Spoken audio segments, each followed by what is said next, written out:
So I've received some offers after our training match, which ended 2-2 to all. And these are the offers that we have.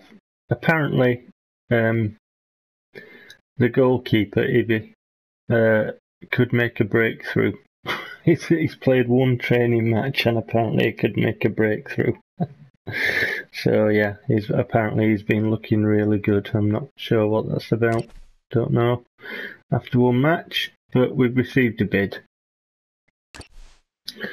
Let's have a look at our negotiations.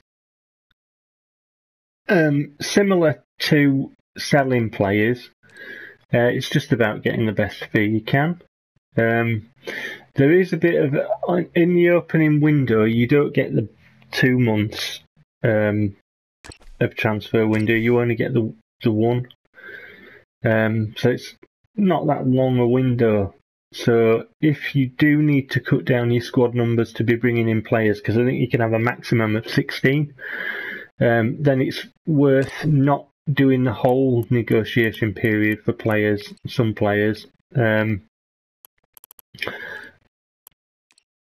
but doing a few just to get a better price, a better deal. So, bit of a sour face there.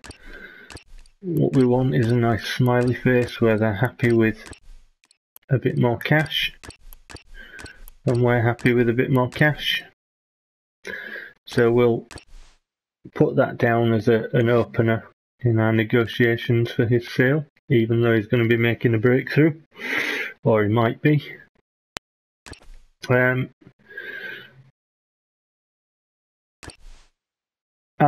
again, it's just a case of doing this for each player, just to maximise your income, really. Again, not forgetting that these are opening negotiations, so further ones to maximise the amount of coin that you can rake in for your club to help you with subsequent deals and running of your club. So that one's going to be 19 there. Just run through these quick.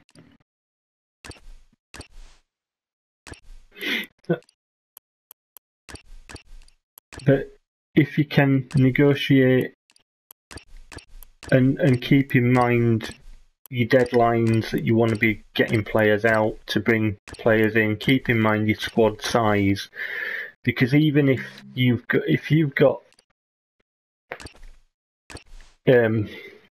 too many players, even if you've confirmed the sale of them, it won't let you bring new players in. You can't confirm the incoming transfer if your squad's too large and you're waiting for players to go. The players have to leave before you can bring players in, which is kind of a bit unfair, really, because if you've got a transfer deal confirmed of a player coming in, you actually haven't come to your club, but it still won't let you bring him in until it still won't let you confirm the deal until players have left, and vice versa, I might add, which is highly confusing. What am I doing? I don't want to be adding favourite, I want to be negotiating sale.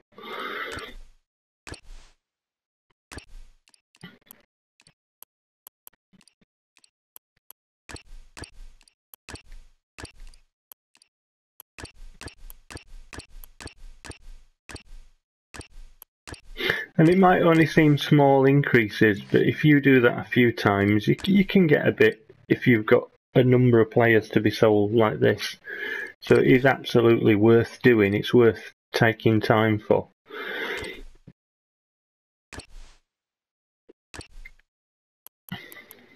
You always get a nice fee for Boyleman. There are better defensive midfielders out there, make no mistake. My current favourite is Mihailovic. I think he's a cracking player, and I'll be adding him to the squad in the coming time in this playthrough. Make no mistake about that. Now, normally I'd like to keep Ebakani just to fill in. As you can see, he does play a few positions, but what I'm going to try and do is just get as much coin as possible, because I think I can bring more players in before the window shuts, and if that's the case, then I'll take as much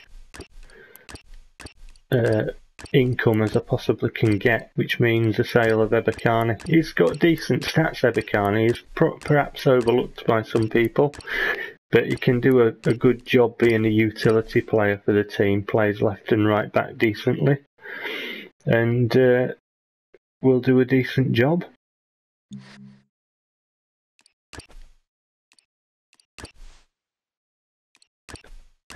Not many to go now,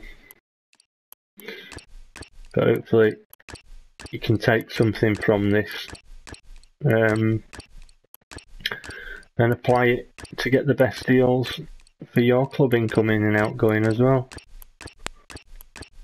which is the whole point of doing something like this. It's alright having clubs where you've got like millions upon millions to spend in the transfer market. I've done that again on our favourites. I don't want favourites, I want negotiation and adjust terms, that's what I want. But when you've got clubs with limited income, then you need to really eke out as much as you can.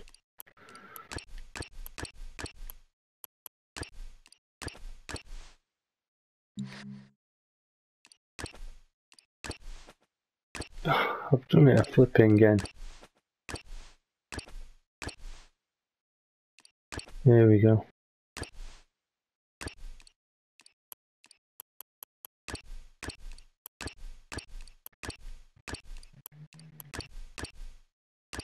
Spot on, want it up 380. Right, so those are the opening terms for that string of players. There'll probably be more players that I'll do, but I won't bother showing you anymore. I think basically you get the hang of it. The way to do it, like I say, be conscientious about the amount of players that you're bringing into your club, the amount of players that are outgoing, and the time you've got left in the transfer market, because that will help you decide how many times you negotiate deals. And sometimes it might be best to do a couple of negotiations and then agree to the deal, just to get it done in the time frame. But yeah, use your noggin on what's best for your club, and I hope that you've picked up some tips on saving money in transfers.